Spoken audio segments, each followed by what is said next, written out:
The winter of 1888 killed a third of Harrow's Bluff, Montana. It buried the proud houses. It rotted the grain. It took the old and the weak first the way hard winters always do, without ceremony, without mercy, without apology. But before the winter came, there was a girl. And before the girl, there was an apple. And before the apple, there was a man who believed that what he owned was proof of what he was worth. That is where this story begins. Not in the snow, not in the storm, but in the small, quiet moment when a powerful man decided that a hungry child was a problem to be solved rather than a person to be helped. His name was Garrison Voss, and he was about to make the most expensive mistake of his life. Harrow's Bluff in the spring of 1886 was the kind of town that believed in itself with the absolute certainty of a man who has never been seriously tested. It sat in a broad valley at the foot of the Beartooth Range, cradled between two ridges of pale limestone that glowed amber in the evening light. The main street was freshly planked, still smelling of pine sap and ambition. The church steeple was the tallest structure for 40 miles in any direction, and the townspeople had paid extra for that height because height meant something on the frontier. Height meant you had arrived. There were 312 souls in Harrow's Bluff that spring, and most of them had come west with a particular kind of hunger. Not the hunger of desperation, but the hunger of men and women who had tasted the possibility of a new life and found it sweet enough to chase across a continent. They had built something here, something real, and that reality gave them a confidence that in the years ahead would prove to be their most dangerous quality. The man who embodied that confidence most completely was Garrison Voss. He had arrived in the valley 12 years earlier with a single mule, $300 in a money belt against his skin, and an instinct for commerce that was almost physical in its precision. He had opened the first general store when the town was still a surveyor's sketch. He had extended credit wisely and called it in wisely, and by 1886 his name was on the deed of 4 buildings on Main Street, a timber operation on the Eastern Ridge, and a controlling interest in the town's only grain elevator. He was 51 years old and built like a man who had once done hard physical labor and had since learned to make other men do it for him. His hands were large, his face was broad, and his voice had the particular authority of a man who had not been seriously contradicted in a very long time. He was not, by the standards of the frontier, a cruel man. He did not drink to excess or raise his hand to his family or cheat his business partners in ways that could be proven in court. He gave to the church regularly and employed a third of the town in one capacity or another. But he had built his life on a foundation of absolute certainty about the natural order of things. There were men who built and men who depended on those builders. There were those who created wealth and those who merely consumed it. The world was a hierarchy as natural and inevitable as a mountain range, and Garrison Voss had climbed to a comfortable elevation and intended to stay there. He had never seriously considered what the view looked like from the bottom. Willa Thorne was 13 years old in the spring of 1886, and she had been living at the bottom for 6 months. Her parents, Elias and Ruth Thorne, had been geologists, which was a profession that Harrow's Bluff regarded with a particular suspicion reserved for pursuits that seemed too much like thinking and not enough like working. Elias had come to Montana following rumors of geothermal activity in the Beartooth Range, a phenomenon that fascinated him with the intensity of a man who had found his life's true purpose and would follow it anywhere, even into the mountain's dark heart. He had found what he was looking for in the end. The mountain had given him exactly what he came seeking. It had also kept him. In the autumn of 1885, Elias and Ruth Thorne had gone up into the northern face of Shadow Ridge on a clear October morning to survey a series of rock formations that Elias had been mapping for 3 years. They had not come back. The search party found their equipment at the entrance to a deep fissure in the basalt and nothing else. Willa had been left in the care of the town's widow network, a loose arrangement of aging women who took in strays out of Christian duty and residual frontier solidarity. She had moved from house to house in the months that followed, sleeping in back rooms, eating what was left after the family had eaten, wearing clothes that had been intended for other children. She was quiet in the way that children become quiet when they have learned that their presence is conditional on their behavior. She did not complain. She did not ask for things she knew would not be given. She observed everything and said little, and in the privacy of her own mind, she cataloged the world with the same precise attention her father had given to rock formations. She had his eyes gray and steady, the eyes of a person who is always calculating depth and distance. She had her mother's hands long-fingered, careful the hands of someone who understood that the natural world responded to patience rather than force. And she had the particular hunger of a child who has been going to bed with an insufficient supper for 6 months.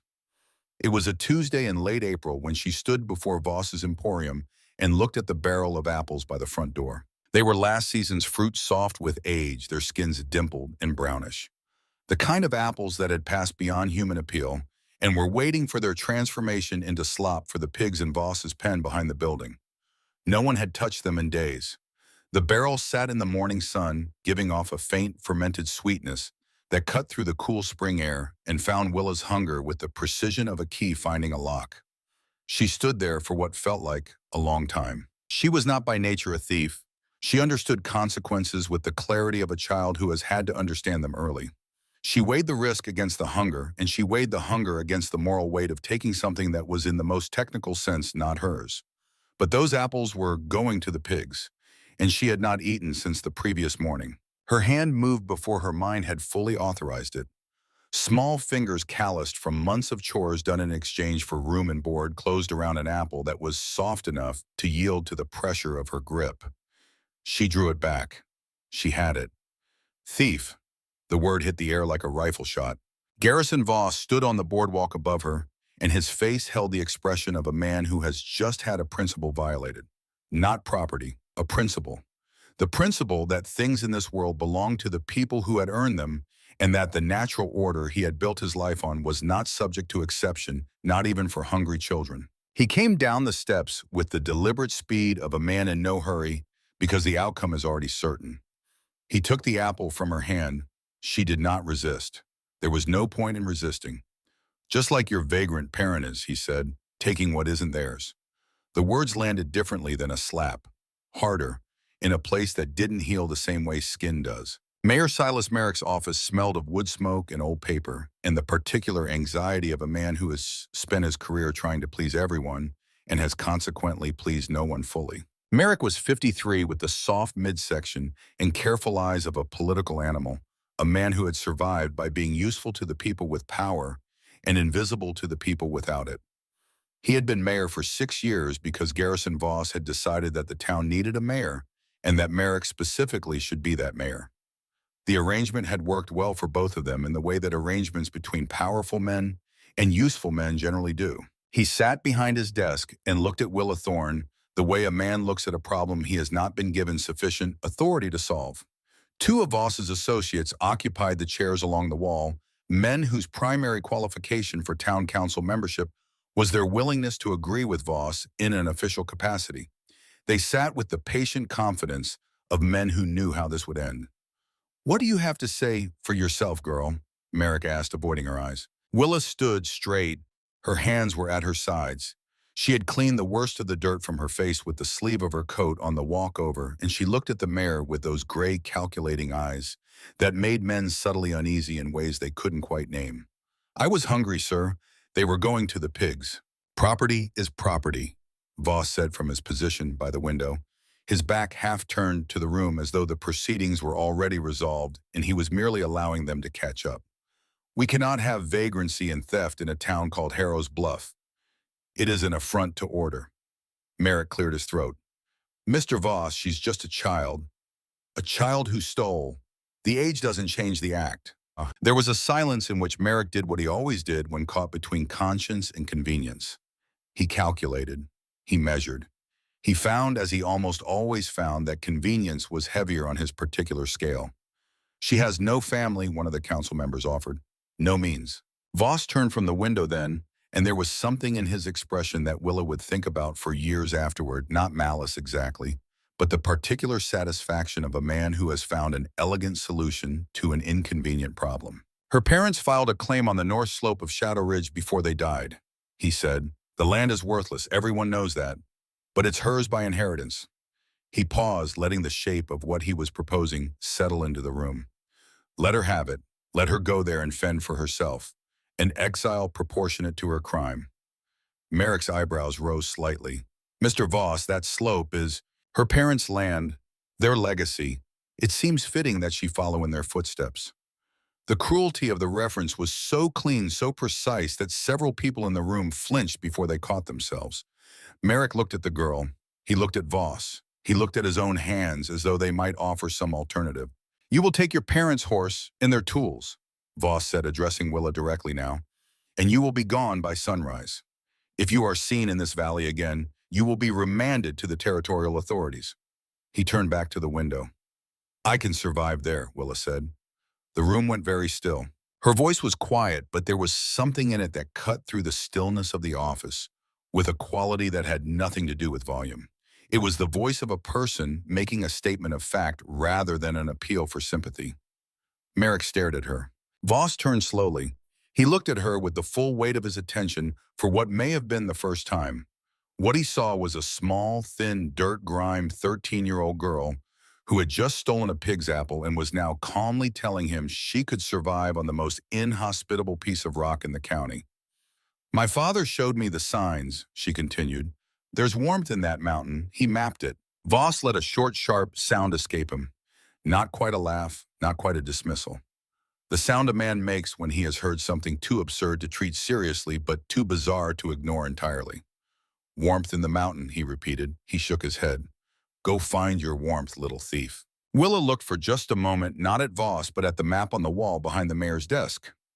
It was a surveyor's map of the valley and the surrounding ranges, and the north slope of Shadow Ridge was marked clearly a pale, unmarked expanse that the cartographer had not bothered to annotate because there was apparently nothing there worth noting. She looked at it the way her father had taught her to look at maps, not as a picture of what was, but as a question about what might be. Then she turned and walked out of the office. The next morning, the entire town of Harrow's Bluff came out to watch. This was the frontier, and spectacle was rare enough that people made time for it. They stood on the boardwalks and in the doorways and at the ends of alleys, and they watched a 13-year-old girl load her parents' belongings onto a pack sled, hitched to a gray mare the color of old pewter. The mare's name was Cinder, not a name Willa had given her, but a name her father had assigned years earlier in recognition of a patch of dark gray on the horse's left flank that darkened to near black in wet weather. Cinder was 17 years old, which was not young for a horse, but she was steady and deep-chested, and she had a quality of stubborn loyalty that Willa had come to regard as one of the most valuable things left in her life. The sled held what remained of Elias and Ruth Thorne's legacy, a pickaxe and a broad-bladed shovel, both with handles worn smooth by years of expert use. A prospector's toolkit, chisels, probes, rock hammers of 3 different weights. 4 crates of books, mostly geological texts, but also Ruth's volumes on native plant species and her careful journals of field observations. A canvas tent, 2 wool blankets, a cast iron pot, a small crate of seed packets that Ruth had been collecting and preserving for years, heirloom varieties carefully dried and labeled in her small, precise handwriting. And at the very bottom of the largest crate, beneath the geological texts and the seed packets, in the accumulated weight of 2 lost lives, something that Willa had not yet found. She would find it tonight, on the mountain, in the dark. But that is getting ahead of the story. She led Cinder down Main Street with her eyes forward and her spine straight, and the whispers followed her like weather. "Good riddance," muttered Bridger Hale, standing at the edge of the crowd, with his thumbs in his belt loops and the casual contempt of a man who has never gone without. Hale was the town's most prominent builder, a craftsman of genuine skill who had constructed the majority of Harrow's Bluff's finest structures, including Voss's Emporium and the town hall, and his own substantial home on the north end of Main Street with its second-floor veranda and its large glass windows that caught the morning light. He was proud of those buildings. He had built them tall and fine and prominent, and he regarded them as evidence of his own contribution to civilization. "The Gopher's Palace," he said loud enough to carry. "That's what she'll have up there." He grinned at the men around him. "Little Gopher digging her hole." There was laughter. It moved through the crowd like a wave, and on the crest of that wave, Hale's son, 18-year-old Cade, broad-shouldered and easy in the manner of young men who have never been hungry, took up the rhythm of it and let his own laughter join the rest. The children had a rhyme by afternoon. It was cruel the way children's rhymes are cruel rhymes that find the exact wound and press on it. Willa heard it once. She did not look back. Garrison Voss stood on the porch of his emporium and watched her go. He was thinking at that moment not about Willa Thorne, but about the new storehouse he was planning to build on the eastern end of Main Street. He had been designing it in his mind for 2 years, a substantial structure, purpose-built for grain storage, with thick timber walls and a deep cellar lined with fieldstone. He had priced the materials. He had engaged a contractor from Billings who specialized in commercial construction. The total cost would be $4,000, which was by the standards of Harrow's Bluff a colossal sum, and Voss intended it to be. The storehouse would be his monument, a physical argument written in lumber and stone for the permanence of what he had built here. He watched the girl reach the edge of town and turn north, Cinder's heavy hooves raising small clouds of spring dust, and he felt the clean satisfaction of a man who has resolved a problem neatly. He went back inside. He did not think about Willa Thorne again for a very long time. The north slope of Shadow Ridge was everything Garrison Voss had implied it was, and nothing that Willa's father had led her to fear. She arrived at dusk on the first day, having navigated by the maps she had memorized over years of sitting beside her father while he worked tracing the contour lines with her finger, while he explained what they meant. The light was failing by the time she found the narrow game trail that switchbacked up the northern face, and the temperature was dropping with the rapid efficiency of mountain evenings, the warmth bleeding out of the air, the way it bleeds out of hope. The slope was barren in the way that high mountain faces are barren, not dead exactly, but stripped to essentials. Rock and wind-bent juniper, patches of last year's dead grass, a sky overhead that was enormous and indifferent. She set up the canvas tent in the lee of a limestone outcrop and put Cinder on a long tether where there was some dry grass from the previous season. She built a small fire and ate the last of the food she had brought, a piece of dried venison and 2 biscuits, and sat in the dark with the fire between her and the wind and tried to think. The problem with exile she was discovering was not the physical deprivation. It was the silence. A silence that was different from ordinary quiet, because ordinary quiet is merely the absence of sound. This silence had presence. It was the silence of complete aloneness, the silence of a world that has no particular interest in whether you live or die, and she sat inside it and felt its full weight for the first time in her life. She was 13 years old. She was 3 miles from the nearest human settlement. She had 2 blankets, 4 crates of books, a shovel, and a horse. And she had her father's maps. She opened the largest crate by firelight, moving carefully through the geological texts with their hand-drawn illustrations, and that is when she found it. At the very bottom of the crate, wrapped in oilcloth and sealed with 3 separate lengths of twine, was a leather journal she had never seen before. It was not one of her father's standard field notebooks, which were always plain-covered and numbered sequentially. This one was different. Thicker, older the leather, dark with handling, the cover embossed in the lower right corner with the single letter, E. Elias. She unwrapped it with fingers that had begun to tremble, though whether from cold or from something else she could not have said. Inside the front cover, in her father's careful geologist script, was a note. Willa, if you are reading this, then the mountain has given you what I was looking for. I'm sorry I could not be there to show you myself. Everything you need to know about Shadow Ridge is in these pages. The mountain breathes, sweetheart. You just have to know where to listen. She sat with the journal in her lap for a long time. The fire burned down to orange coals. Cinder shifted in the darkness and blew a long, warm breath into the cold air. Willa did not sleep that night. She read. The journal was 30 years of her father's geological work on Shadow Ridge, beginning when he was a young man of 22, who had first come to the Beartooth Range as part of a government survey team and had noticed something in the rock formation of the northern face that the other surveyors had either not seen or had dismissed as irrelevant, a geothermal anomaly. Deep beneath the surface of Shadow Ridge, in the slow dark miles below the basalt and the limestone and the ancient compressed sediment, there was heat. Not the ordinary heat of rock at depth which existed everywhere and was of limited practical use, but a concentrated pocket of thermal activity, residual volcanic energy, from a system that had been active 40,000 years ago and had never quite gone fully cold. This heat was not static. It moved. It followed the fissures and channels of the rock structure, the way water follows topography, finding its paths of least resistance, surfacing in specific locations as warm springs and steam vents in areas of elevated ground temperature. Elias Thorne had spent 3 decades mapping these pathways with the patience and precision of a man who understood that the best secrets kept themselves hidden until you had earned the right to find them. And on page 47 of the journal, he had drawn a map. It was extraordinary in its detail, a cross-sectional view of the northern face of Shadow Ridge, showing the thermal pathways in red ink against the geological strata drawn in careful pencil. The warm springs were marked with small circles. The steam vents were marked with arrows indicating the direction of flow. The areas of elevated surface temperature were shaded. And in the center of it all, marked with a firm, confident X in red ink, was a location on the northern face approximately 200 feet above the current tree line. Beside the X in her father's handwriting, lava tube approximately 50 feet deep, ambient temperature 55 degrees Fahrenheit year-round, geothermal water source inside, suitable for habitation with modification. This is yours, Willa, if you ever need it. She read the words 3 times. Then she turned to the next page and the next, and the page after that, absorbing 20 years of geological detail about a piece of supposedly worthless rock that was in fact alive with the slow, patient warmth of the earth itself. Garrison Voss had given her a death sentence. What he had actually given her was the most valuable piece of real estate in Harrow's Bluff County. He just didn't know it yet.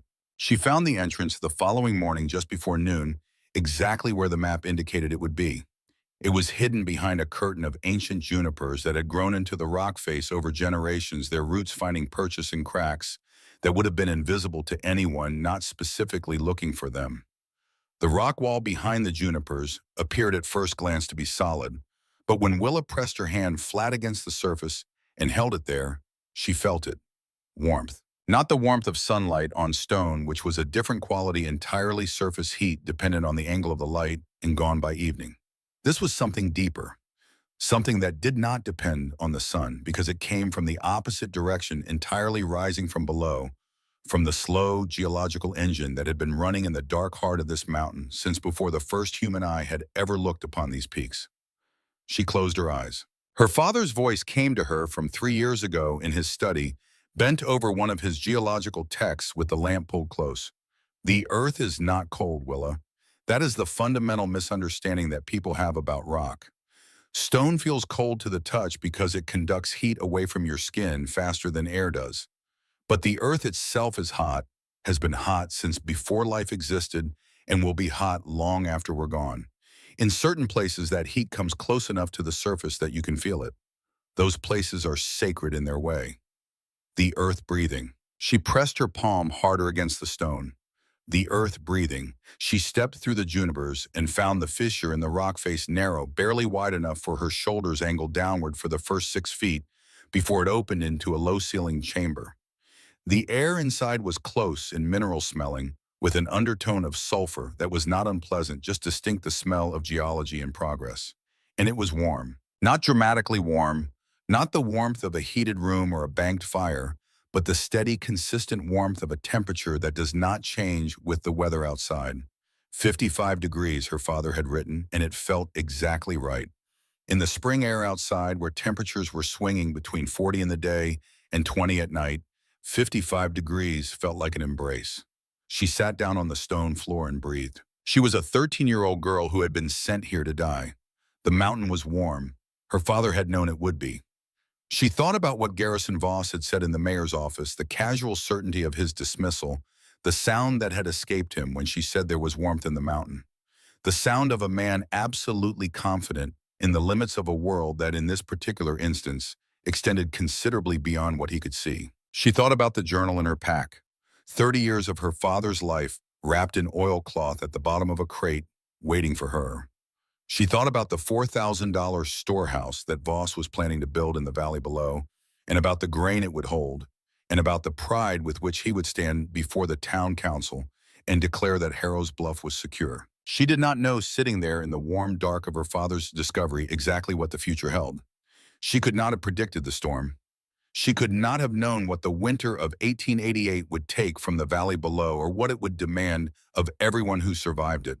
But she understood with the bone-deep certainty of a girl who had been reading geological maps since she was old enough to hold a pencil that what her father had found here was not nothing. It was everything. And Garrison Voss had given it to her. She pulled the journal from her pack. She opened it to the cross-sectional map. She traced the thermal pathways with her finger, the warm springs, the steam vents, the lava tube that extended 50 feet into the mountain's interior. Then she picked up the pickaxe. She had a great deal of work to do. Work is its own kind of language. Not the language of words which can be shaped to deceive, or the language of money which can be inherited or stolen or stumbled into by luck. Work is the language of consequence, the only tongue in which what you say and what you mean are always, without exception, exactly the same thing. Willa Thorne learned this in the first week on the mountain, when the pickaxe raised blisters on her palms that split open and bled into the rock dust, and the rock did not care, and the work did not stop. And she learned to wrap her hands in strips of her mother's old canvas and keep going. She learned it in the second week, when the fissure she was widening collapsed a section of its upper wall and buried 3 days of excavated material back into the passage, and she moved it again stone by stone with the deliberate patience of someone who has accepted that there are no shortcuts available to her. She learned it in the third week when her muscles had hardened enough that the pickaxe swings felt different, cleaner, more efficient, the tool becoming an extension of her body rather than a foreign object her body was fighting against. By the end of the first month, Willa Thorne had stopped being a child doing an adult's work. She had simply become someone who worked. The journal was her guide and her companion through all of it. Her father had not merely mapped the thermal system beneath Shadow Ridge. He had, with the meticulous care of a man who lived inside his own mind and kept detailed records there, described exactly how the system might be utilized by a person who understood its properties. He had sketched possible configurations for the lava tube's interior, how the space might be expanded along the existing geological channels without compromising the structural integrity of the ceiling rock. He had noted which sections of the tube wall were basalt, which were limestone, which were composite formations that would respond differently to the chisel.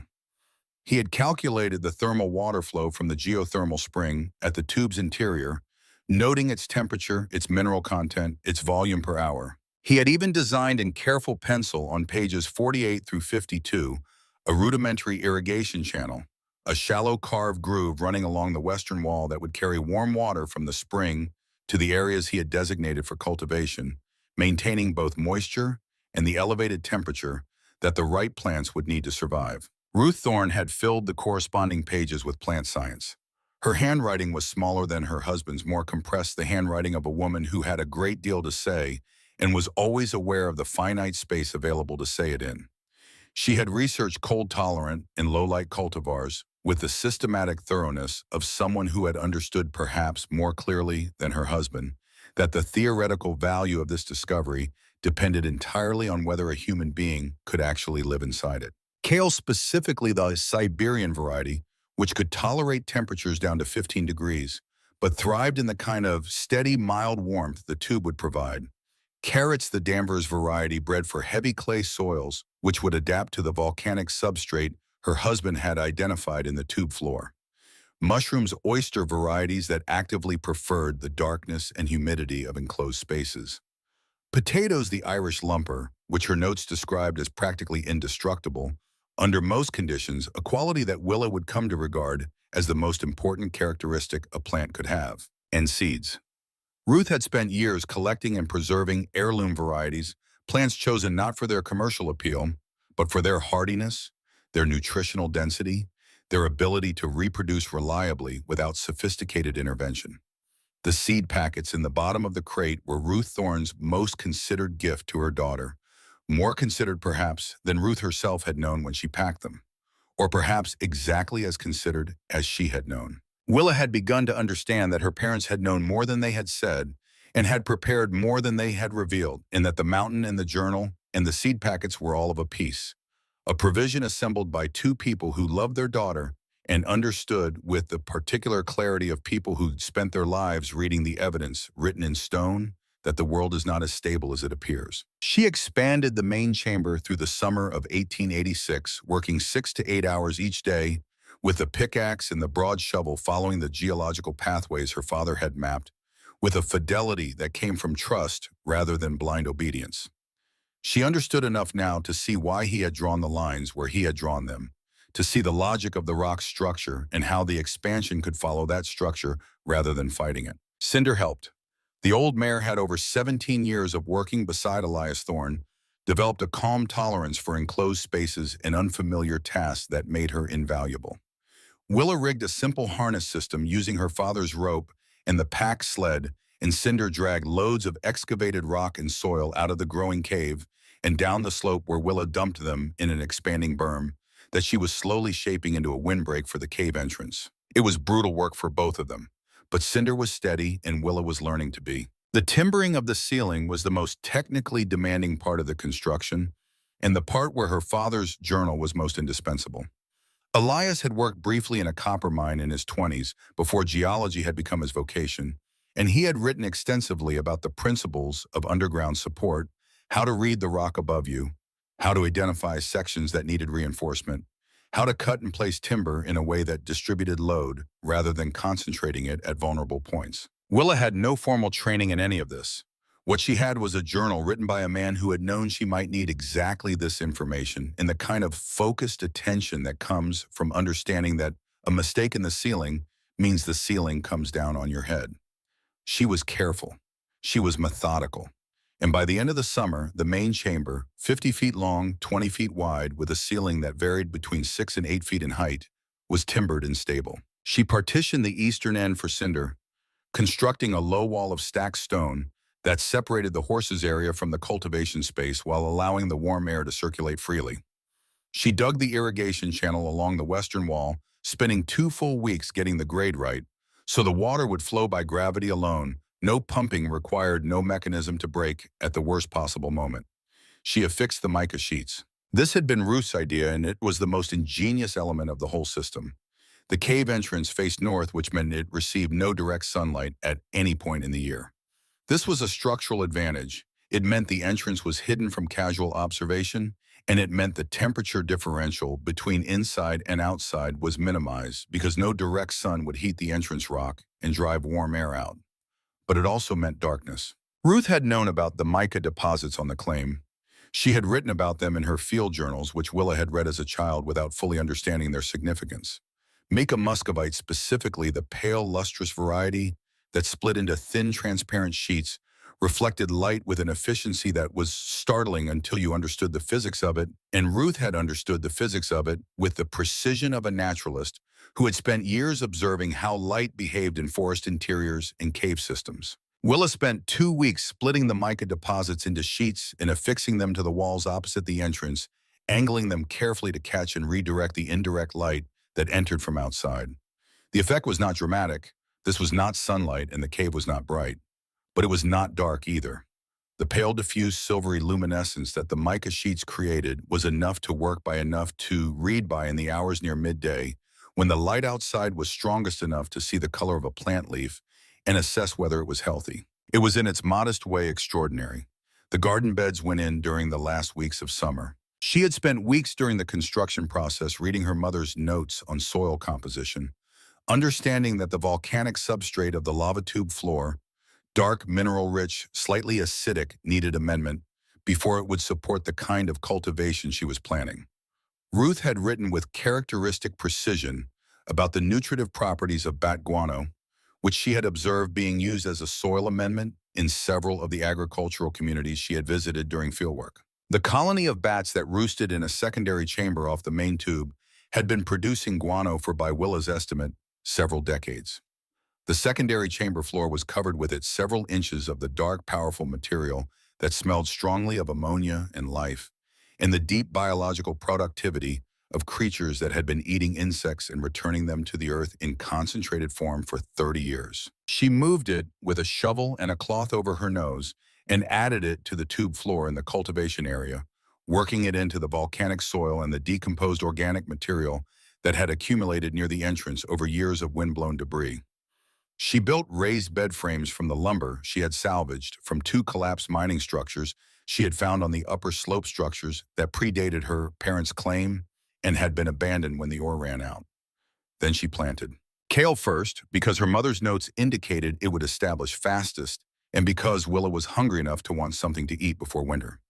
Then carrots and potatoes pressed into the amended soil of the deeper beds with the care of someone who understood that these seeds were not replaceable, that what she was planting was not just food, but the possibility of food and the possibility after that, and the possibility after that in a chain of agricultural continuation that would extend as far as she took care to maintain it. The mushroom spores she cultivated on logs she had dragged from the slope outside using the method her mother had described in a passage so detailed that it read less like a journal entry and more like a set of instructions left deliberately for someone who would need them.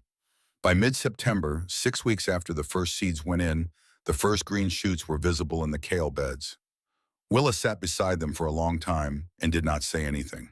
There was nothing to say that the green could not express more clearly. That winter, her first winter on the mountain, 1886 into 1887, nearly broke her. Not the cold and not the isolation and not the physical hardship of maintaining the cave through months when the snow outside piled against the entrance and had to be cleared every 2 days to prevent it from sealing off the ventilation. She had expected all of those things. She had prepared for them as thoroughly as her father's journal and her own careful thinking allowed. What she had not prepared for was the night in late January when she woke at 3 in the morning to find the cave's ambient temperature had dropped 8 degrees in a single hour. She knew immediately what it meant. A thermal fluctuation her father had warned about them in the journal brief periods when the geothermal flow decreased for reasons that were related to the complex pressure dynamics of the underground system and where he had written honestly not entirely predictable. He had noted that they were temporary, that they passed, that the system reestablished its equilibrium within 12 to 48 hours. What he had not known, because he had not been there to observe it, was that 8 degrees in a lava tube garden in January was the difference between plants that survive and plants that do not. She did everything she could. She moved the lanterns close to the beds and kept them burning all night. She strung her spare wool blankets over the most vulnerable plants, the kale seedlings, that were 2 weeks from their first real harvest. She sat beside the beds in her coat and hat, with her knees drawn to her chest, and kept vigil through the coldest hours of the night, moving from bed to bed, touching leaves, assessing, monitoring. By morning, the temperature had begun to recover. The thermal system was stabilizing. But when the light returned and she could see clearly what the night had done, she found what she had feared she would find. The kale beds were dead, not partially damaged, not salvageable with care. Dead, the leaves blackened and collapsed the soft tissue of the plants, destroyed by the temperature drop at their most vulnerable stage of development. The potato beds had survived being deeper and more protected, and the mushroom logs were unaffected. But the kale, which she had been counting on as her primary green vegetable source through the winter months, was gone. She sat in the dim silver light of the mica-reflected morning and looked at what 6 weeks of work had produced and what one night had taken. The silence of the cave was absolute. She picked up the last surviving kale seedling, a single small plant that had been closest to the thermal spring and had apparently caught just enough warmth to survive, and held it in her palm. It was 3 inches high and fragile as hope, and she sat there with it in her hand and felt the weight of everything that had brought her to this moment pressing down on her from all sides. She was 13 years old. She was alone on a mountain in January. She had just lost her winter vegetable supply. And outside 5 feet of snow separated her from a world that had decided she was not worth its consideration. She allowed herself exactly 1 hour of despair. This was not a rule she had made consciously. It was something she discovered about herself in that hour. That grief and fear and the particular loneliness of her situation were things she could feel fully and then with effort set aside. Not because they weren't real, because they weren't useful. And she had been raised by 2 people who were always, in the end, more interested in what was useful than in what was comfortable. After an hour, she opened her mother's seed journal. She found the entry she was looking for on page 31. Ruth had written it after a field season in 1879, when a late frost had destroyed her experimental garden plot, and she had spent 3 weeks recovering the soil and replanting from secondary seed stocks she had kept in reserve specifically for this contingency. The first garden teaches you what works, Ruth had written. The second garden teaches you what lasts. Below the entry, she had cataloged her reserve seed stocks. And there, in Ruth Thorne's small, compressed handwriting, was a note about Siberian kale replant immediately after loss.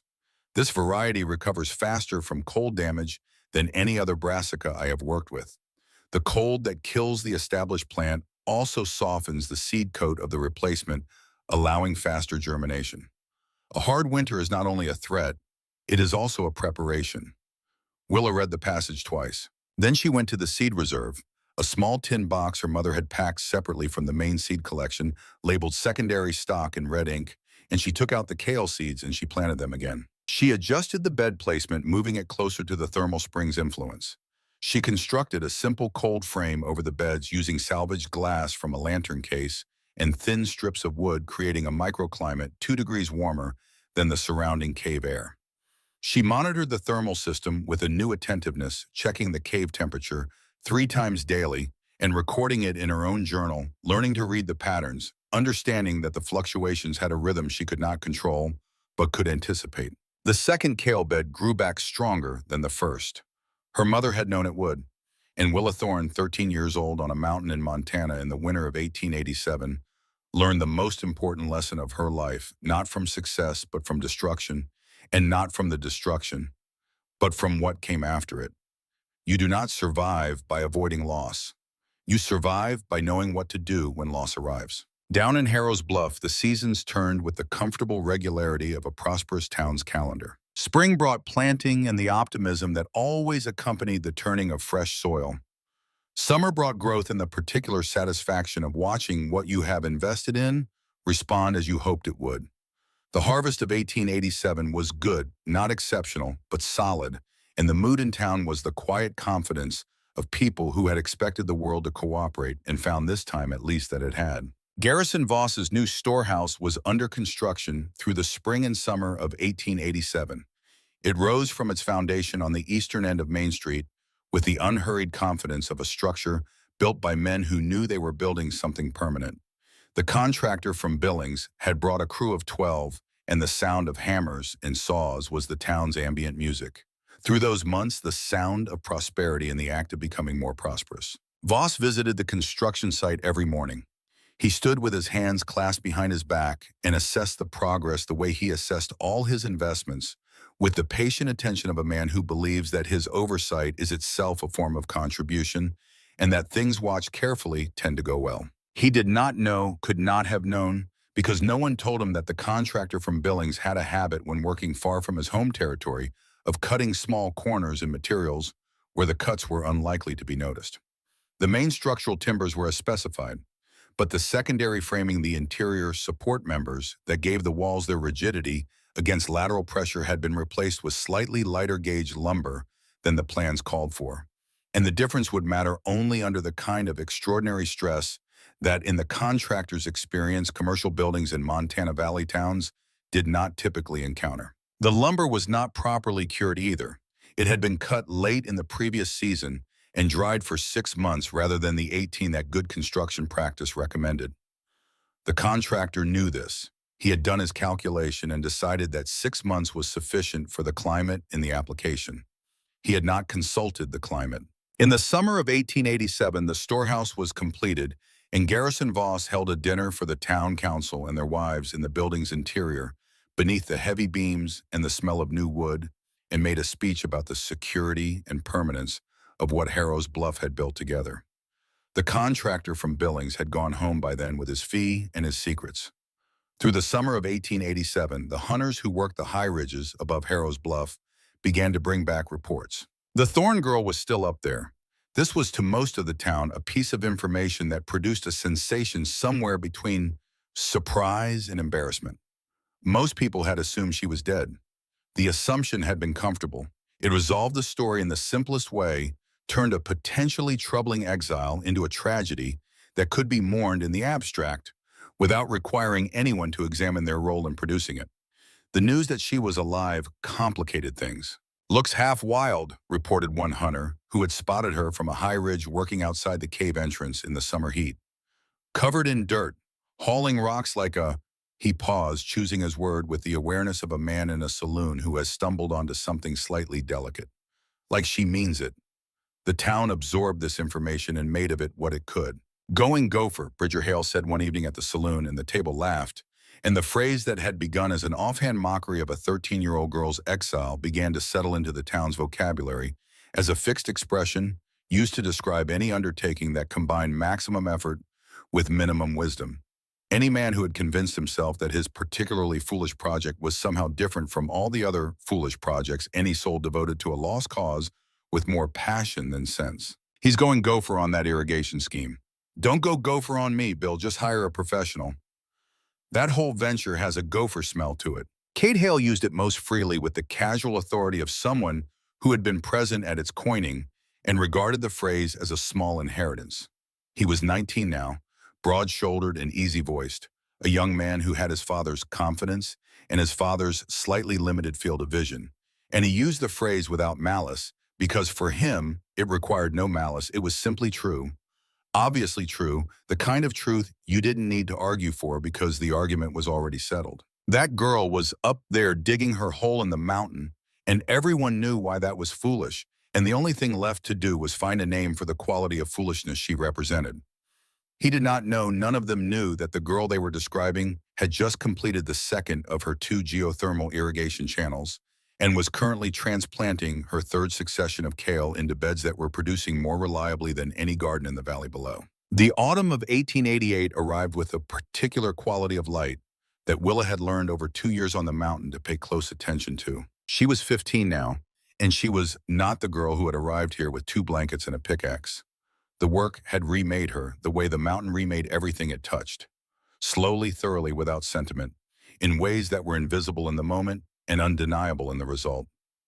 She was lean and strong, and she moved with the economy of someone who had learned to conserve energy, not from laziness, but from the sophisticated understanding that energy is a resource like any other, finite and precious, and not to be spent carelessly.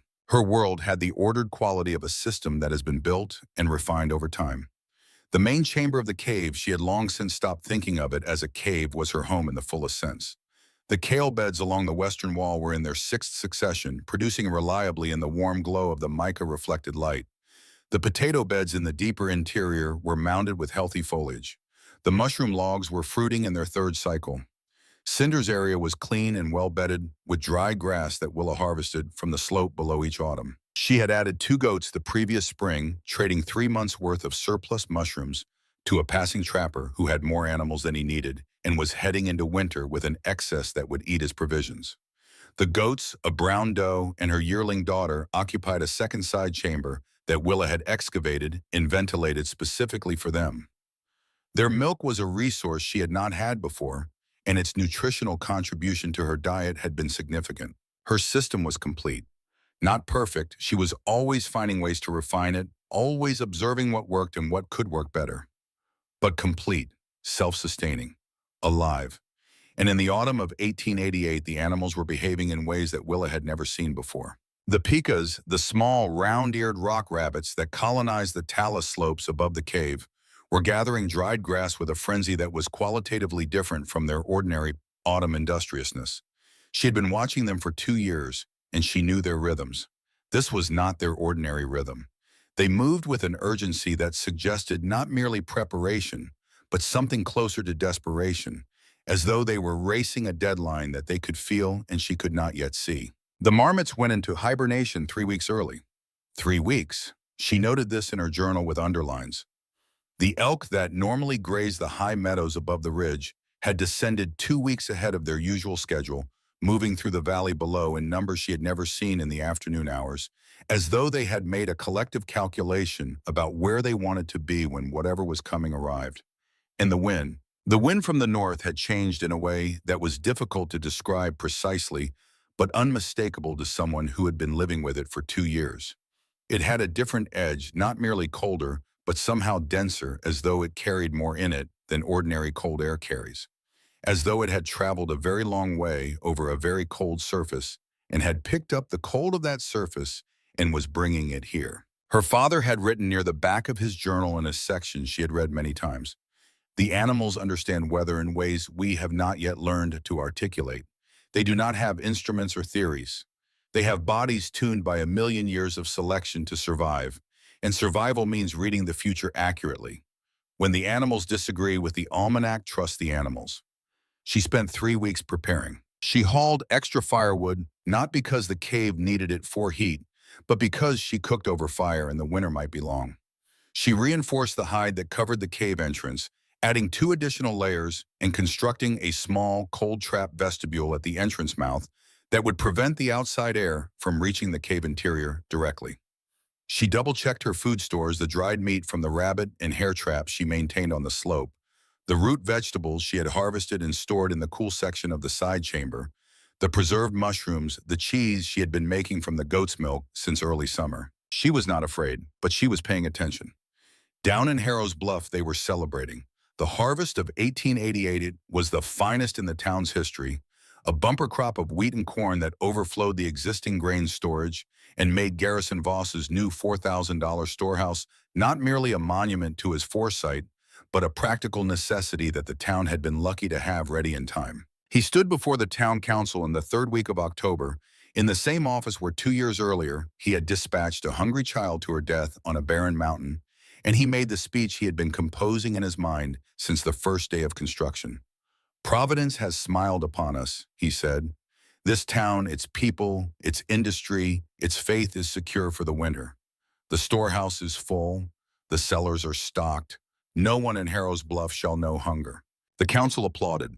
Silas Merrick, who had thought about Willa Thorne perhaps twice in the past 2 years, and had put both thoughts away without fully examining them, raised his glass with the practiced enthusiasm of a man whose comfort depends on the comfort of the man beside him. Cade Hale, passing the office window on his way to the saloon, heard the applause and the general sound of celebration and felt the uncomplicated satisfaction of a young man who lives in a town that is doing well and regards that well-doing as the natural result of the town containing people like himself.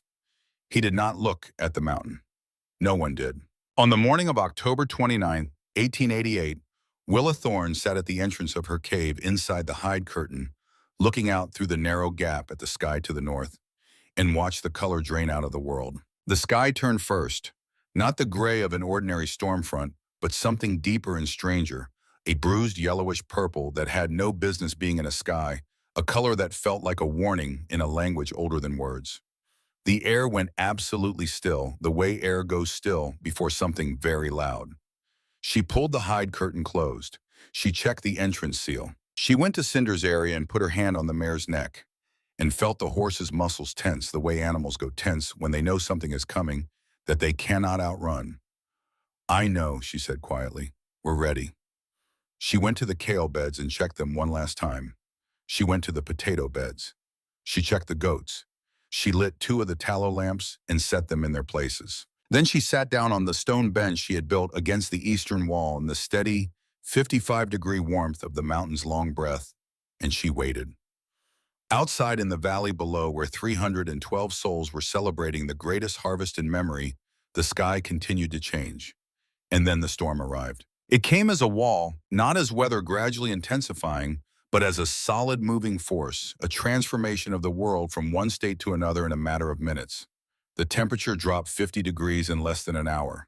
The snow that followed was not the gentle accumulation of an ordinary winter storm, but something more violent, driven horizontal by 60-mile-per-hour winds that turned individual snowflakes into projectiles and made visibility zero within the first hour. Willa heard it outside the hide curtain as a vast, sustained roar.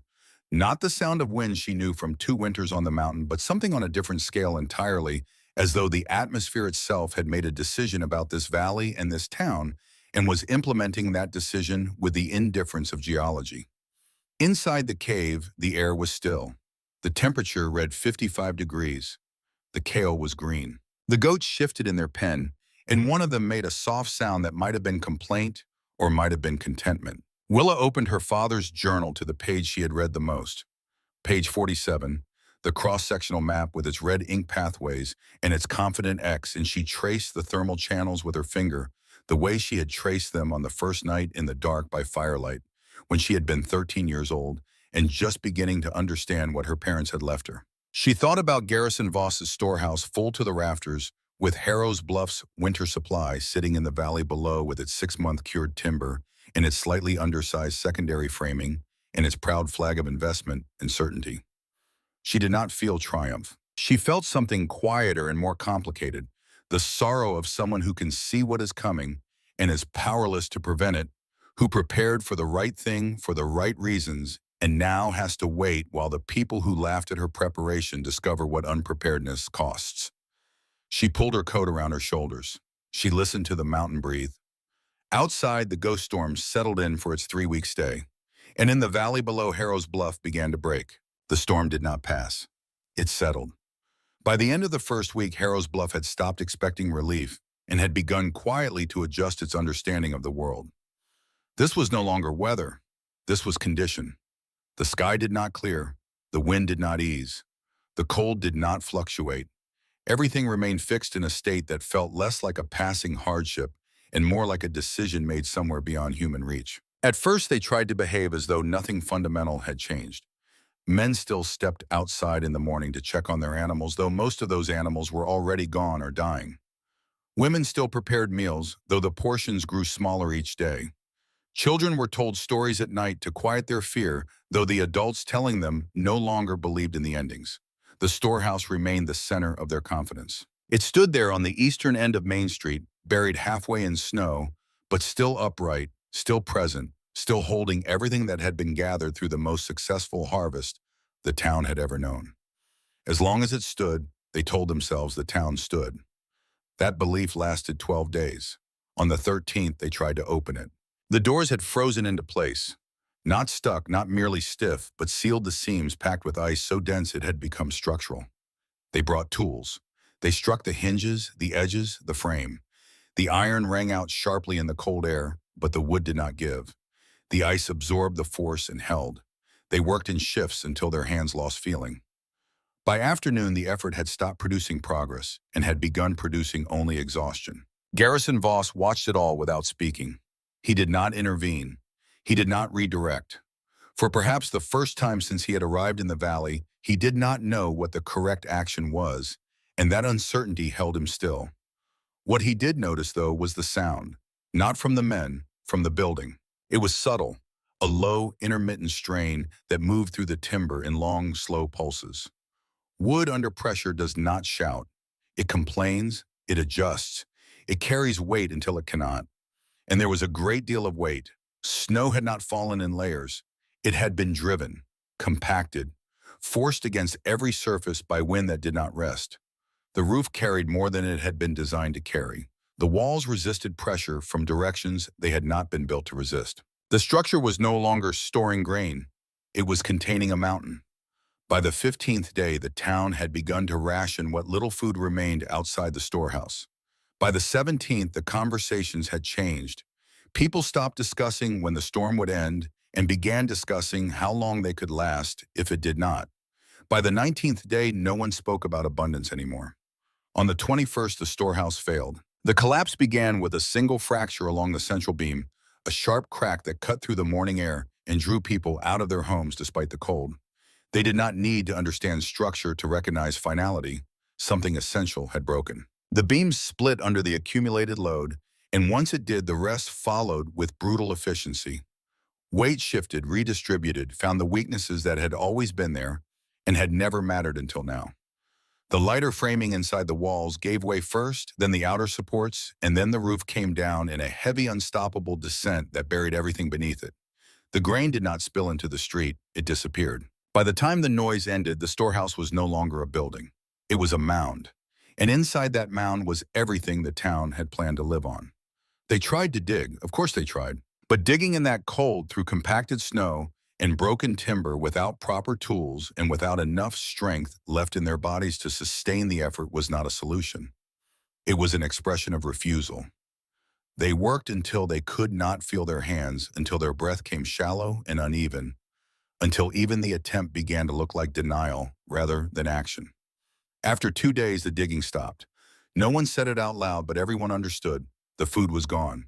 Hunger arrived slowly, the way it always does. It did not announce itself. It did not demand attention. It simply reduced things. Meals became smaller, then fewer, then absent. Conversation narrowed. Movement slowed. The body began to conserve what it no longer had. Garrison Voss felt it like everyone else, but for him there was an additional weight layered on top of the physical one. Recognition. He had built the storehouse. He had approved the materials. He had stood inside it and declared it a symbol of permanence. He had believed in it with the same certainty he had believed in the order of the world that had brought him to that point. And now it was gone. Not taken, not stolen. Removed by something that had never acknowledged his ownership in the first place. It was Mayor Merrick who spoke the thought that had been moving unformed through the town. The girl, he said one evening, his voice low as though the storm itself might hear him. The one on the mountain. No one responded immediately, but no one dismissed it either.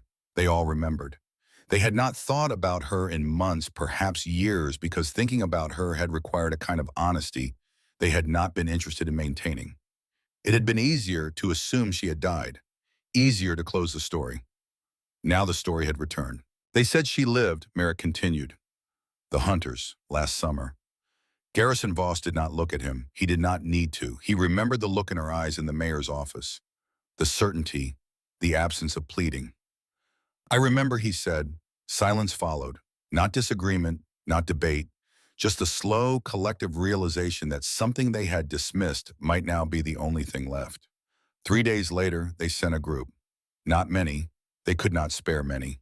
3 men. One of them was Garrison Voss. The journey was not heroic. It was not framed that way in their minds. It was a calculation made under pressure. The mountain had not become kinder simply because the town had become desperate. It remained what it had always been, and the path to it, buried under snow and reshaped by wind, offered no guidance. They moved slowly, carefully. Each step required attention.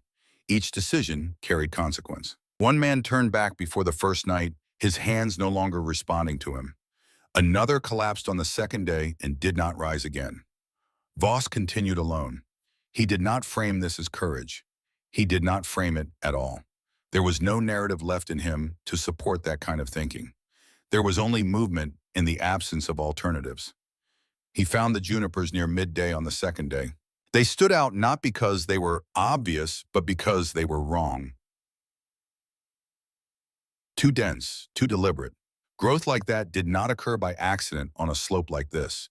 He pushed through them and found the rock face. He pressed his hand against it and felt warmth. Not imagined, not remembered, real. For a moment he did nothing, not because he doubted, because he understood. Then he stepped through. Inside, the air was still. The temperature held steady in a way that felt unnatural after weeks of violent fluctuation. Light, soft and diffused, reflected off the walls.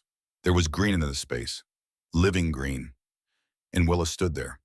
She was not the girl he had sent away. Not in any meaningful sense. Time had not simply passed over her. It had worked on her. Refined something. Removed what was unnecessary. Left behind a presence that did not ask for recognition and did not depend on it. He looked at her, and for the first time since he had built anything in that valley, he did not assume he understood what he was looking at. I did not expect you to live, he said. It was not meant as cruelty. It was accuracy. I did, she replied. There was no emphasis in her voice, no edge. Just fact. He nodded once as though acknowledging a correction. There are people in the valley, he said. They will not survive this winter, I know, she said. And you can, yes. He hesitated then, but only briefly. I need your help. The words did not come easily, not because he was unused to asking for things, but because he was unused to asking in a way that did not assume entitlement. Willa studied him, not as a person she had known, as a variable. You sent me here to die, she said. Yes. No defense followed. None was offered. She let the silence sit for a moment, not to punish, but to measure. I can help some of them, she said finally. Not all, not if they stay where they are. He waited. They have to come here, she continued, and they have to change how they think. This only works if they understand why it works. He did not fully understand what she meant, but he understood enough. He nodded again. That was the agreement.